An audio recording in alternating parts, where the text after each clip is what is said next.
Let's Mic Trend Twister.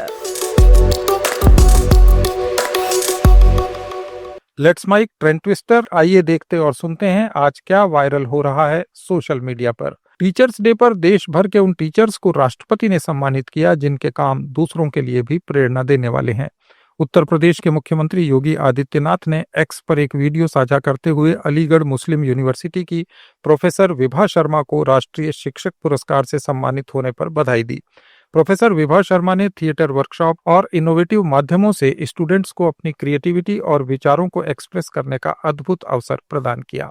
Professor Vibha Sharma जो सिर्फ पढ़ाती नहीं बल्कि छात्रों की सोच, उनकी प्रतिभा और उनके सपनों को देती है खूबसूरत रंग। वे थिएटर, वर्कशॉप्स और इनोवेटिव पेडागोजीज के जरिए छात्रों को अपने विचार और क्रिएटिविटी को एक्सप्लोर करने का अवसर देती हैं। उन्होंने स्वयं पर MOOC course studies in theatre बनाए और ज्ञान कोर्स लीड किया। उनके समर्पण के लिए उन्हें राष्ट्रीय शिक्षक पुरस्कार 2025 से सम्मानित किया जाता है।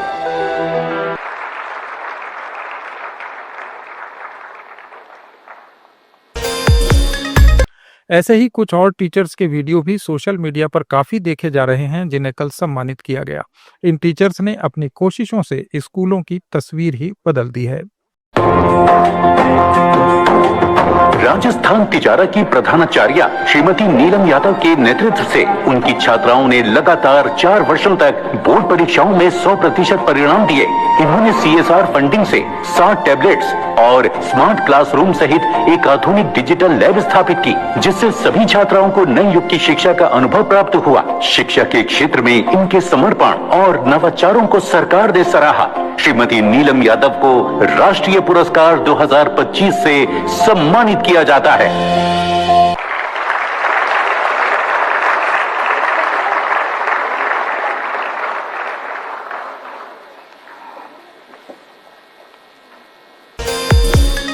प्रधानमंत्री नरेंद्र मोदी ने टीचर्स डे पर शिक्षकों से आह्वान किया कि वे स्वदेशी की अवधारणा को समझें और इसका प्रसार करें।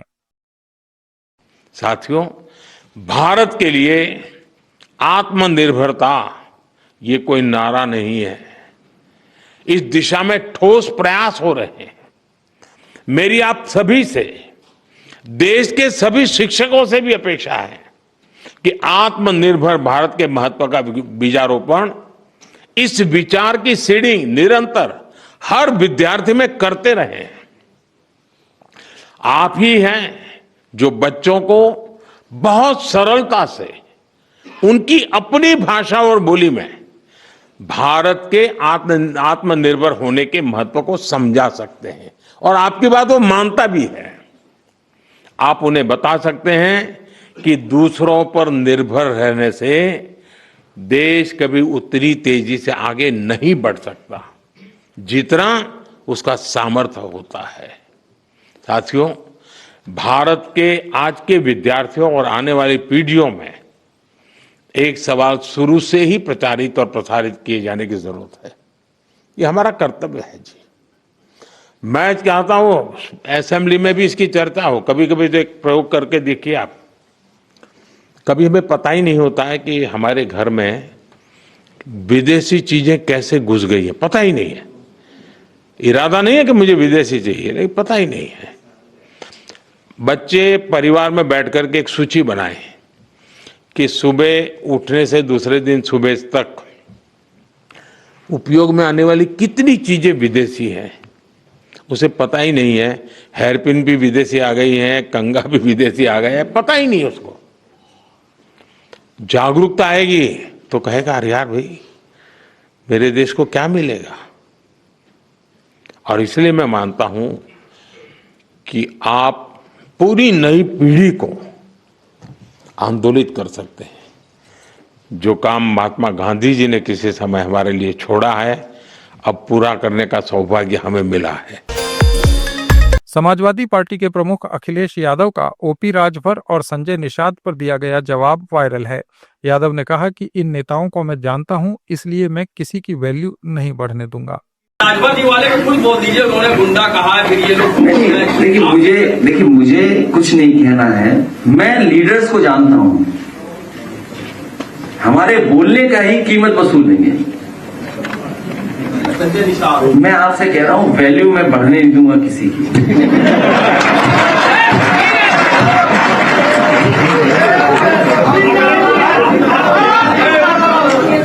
किसी की वैल्यू नहीं बढ़ने दूंगा मैं, जहां तक हम समझते हैं समाजवादी लोग।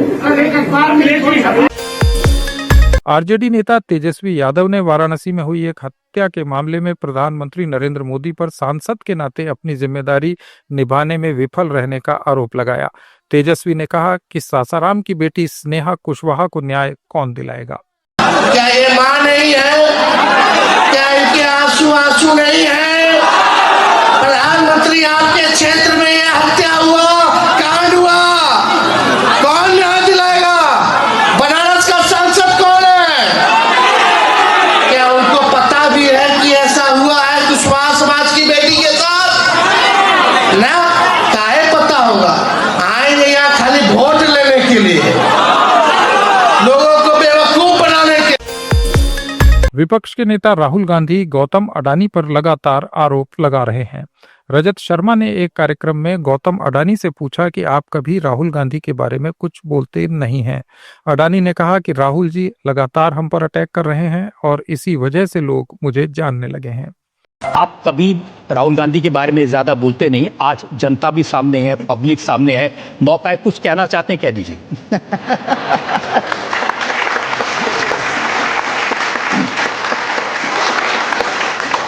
2014 के चुनाव के बाद में, वो चुनाव के वक्त और उसके बाद में जो कंटिन्यूअसली राहुल जी ने हमारे पे अटैक किया है, तो उससे आप लोगों को भी अडानी कौन है वो जानने का मौका मिला और इसकी वजह से मैं आज यहाँ पे हूँ। उधर बिहार में प्रधानमंत्री नरेंद्र मोदी की मां पर की गई अपमानजनक टिप्पणी का बिहार की महिलाओं ने अनूठे ढंग से विरोध किया। देखिए ये मजेदार वीडियो। तस्वीर देखिए कि कुछ पत्रकार भी बिहार में पहुंचे हैं। आप कहे ऐसे लेट गए हैं? ऐसे लेट गए हैं आप? माँ के सम्मान में बेटियां उतरी है मैदान में, जो प्रधानमंत्री बात करेंगे तो आप। अब हम लेट गए हैं तो बस जब तक माफी नहीं मांगेंगे लेटले रहेंगे। तो आप पत्रकार भी है ना जी? क्या कोई मां नहीं होती है क्या? सोशल मीडिया पर एक वीडियो वायरल है जिसमें दावा किया गया है कि जापान में इंडियंस प्रधानमंत्री नरेंद्र मोदी की वजह से सुरक्षित हैं। लेकिन इस दावे की बखिया उधेड़ता दूसरा वीडियो भी चर्चा में है जिसमें बताया गया है कि जापान में लोग क्यों सुरक्षित हैं। हम सब लोग यहाँ पे सेफली रह रहे हैं। जापान में वो पॉसिबल नहीं है वैसे, पर उनके कनेक्शंस की वजह से हम यहाँ सेफली हैं, वो इसलिए पॉसिबल। तो ये वाली वीडियो भी आपने कहीं ना कहीं देख ही ली होगी, जहाँ पे दीदी जी बोल रही है Indians are only safe in Japan because of PM Modi. ओ वाह भाई वाह, अब जापान की सेफ्टी का क्रेडिट भी इंडिया को जाने लग गया है। ये वाली बात तो सुन के पीएम मोदी भी खुद हंस देंगे। दीदी, Japan literally comes in the top 10 safest country in the world और इंडिया की रैंक 67th है। अब एक कंट्री जो टॉप 10 सेफेस्ट कंट्री में आती है उसमें आपको सेफ फील नहीं होता। और ये बात भी आप तब बोल रही हो जब इंडिया को one of the dangerous country for the women बोला जाता है। एंड इट्स वेरी सिंपल, अगर आपको लगता है कि मोदी जी की वजह से जापान सेफ है तो why don't you just go back to India? वहाँ तो फुल टाइम मोदी जी मिलेंगे। पर नहीं, better lifestyle, better salary, better infrastructure, clean air, clean water, low crime rate, better safety, ये सब आपको जापान का चाहिए। और इन सब के लिए जापान की गवर्नमेंट यहाँ के सिस्टम और यहाँ के लोगों को क्रेडिट देने की जगह उनके कनेक्शंस की वजह से हम यहाँ सेफली हैं, वो इसलिए पॉसिबल है। देखो बात सिंपल है, ये है फेक नेशनलिज्म। जापान सेफ है जापानीज लोगों की वजह से, इनके रूल्स रेगुलेशंस की वजह से और इनके डिसिप्लिन की वजह से। क्योंकि यहाँ पे फिक्स है, तुम इंडिया से हो, इंडोनेशिया से हो, जर्मनी से हो या पाकिस्तान से हो, सेफ्टी सबके लिए बराबर है। बाकी भाई इंडिया और प्राइम मिनिस्टर दोनों के लिए रिस्पेक्ट है, उसके लिए हेट मत देना, पर ये फेक नेशनलिज्म को हम लोगों को बंद कर देना चाहिए। दूर से जब उनको आते देखा ना तो ऐसे लगा हमारा कोई बड़ा लाइक बाप टाइप कोई वहाँ से ऐसे चल के आ रहा है और वो ऐसे लगा कि सब मेरा तो ब्लैकआउट हो गया। झूठ बोलो, बार बार झूठ बोलो। यूपी में भाजपा के छात्र संगठन के एक प्रदर्शन का वीडियो वायरल है। इसमें वे मुख्यमंत्री योगी आदित्यनाथ के खिलाफ ही नारेबाजी कर रहे हैं। योगी डरता है, योगी डरता है, जब योगी डरता है, योगी तुम होश में हो, होश में आओ, होश में आओ, योगी तुम होश में आओ, होश में आओ, होश में आओ, योगी तुम होश में आओ, होश में आओ, होश में आओ। अभी तो ये उत्तर प्रदेश के मुख्यमंत्री योगी आदित्यनाथ ने कहा कि चाणक्य ने कहा था कि अराजक राष्ट्र बहुत जल्दी समाप्त हो जाता है। योगी ने कहा कि अराजक राष्ट्र की स्थिति वैसी ही होती है जैसी आज पाकिस्तान की है। आचार्य चाणक्य ने एक बात कही थी कि कोई भी राष्ट्र बाह्य रूप से असुरक्षित हो और आंतरिक रूप से उसमें अगर उपद्रव हो तो राष्ट्र अराजक कहलाता है, और अराजक राष्ट्र बहुत शीघ्र समाप्त हो जाता है। यानी अराजक राष्ट्र की स्थिति वैसे ही होती है जैसे आज आप पाकिस्तान की स्थिति देखते होंगे। पूरी तरह अंदर से खोखला हो चुका है, अस्त व्यस्त हो चुका है। ये अराजकता किसी भी राष्ट्र को दुर्गति के कगार पर ले जा करके उसके अस्तित्व के सामने प्रश्न चिन्ह खड़ा कर सकता है। भारत इस दिश से प्राचीन काल से ही बहुत सजग रहा है, सतर्क रहा है, और उसकी सुरक्षा के लिए उस प्रकार के तौर तरीकों को अपनाने की एक प्रवृत्ति भी रही है। एप्पल के मालिक टिम कुक का एक वीडियो चर्चा में है जिसमें वे अमेरिकी राष्ट्रपति ट्रंप के सामने अमेरिका में बड़े इन्वेस्टमेंट की घोषणा कर रहे हैं। ट्रंप कुक पर शुरू से सिर्फ अमेरिका में इन्वेस्ट करने का दबाव डाल रहे थे। Tim Cook, you've done an incredible job with Apple, little company called Apple. Thank you, Mr. President. Very few people have been able to do what you've done. Congratulations. Please. Thank you, sir. That means a lot to me. I want to thank you for including me this evening. It's incredible to be among everyone here, particularly you and the First Lady. I've always enjoyed having dinner and interacting. I want to thank you for setting the tone such that we could make a major investment in the United States and have some key manufacturing, advanced manufacturing here. I think that says a lot about your focus and your leadership and your focus on innovation. I also want to thank you for helping American companies around the world. This is a very key thing, and I really enjoy working with your administration on those topics as well, because I think they're so important to the country. I want to thank the First Lady for focusing on education. There's nothing more important than education. It is the great equalizer and always will be.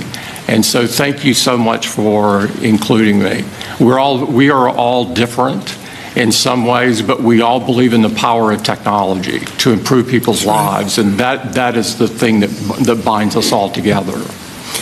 And Tim, how much money will Apple be investing in the United States? Because I know it's a very lot, and it's, you were elsewhere, and now you're really coming home in a big way. How much money will you be investing? $600 billion. $600 billion.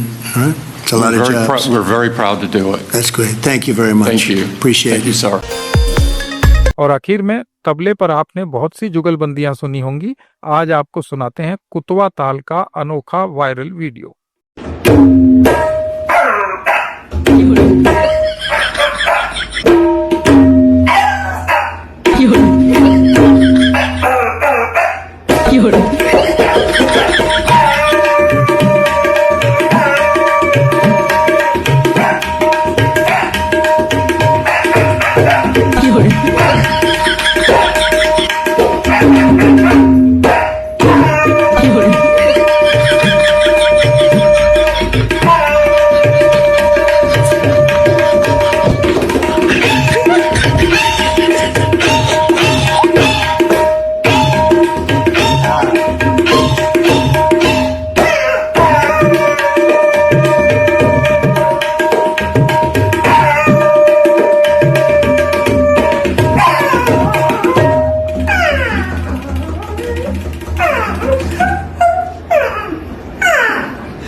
ये थे कुछ अहम viral posts. Updates के लिए जुड़े रहिए let's mic के साथ।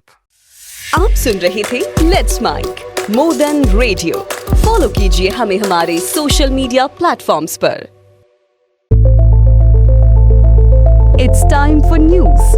It's time for more than radio. Presenting the first radio news app, Let's Mic. Let's Mic, a news-based app on your phone.